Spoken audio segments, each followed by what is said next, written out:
Hello guys, today I'm going to tell you about that BHC token is good or not.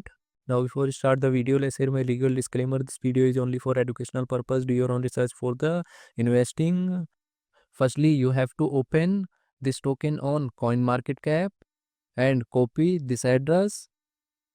After that, you have to open GoPlusLab.io website and paste here token address. And you have to select this token native blockchain and click on check button. So here you can check risky item and attention item. Risky item is 0 and attention item is also 0. Now here you can see top 10 holders liquidity percentage.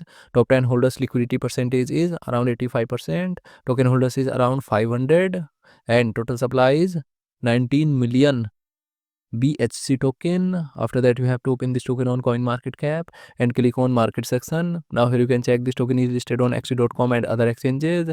If I share my opinion with you, then this project up to 65% chances is that it is a legit or good project. So guys, don't take my opinion as a financial advice. Do your own research for the investing. Thanks for watching.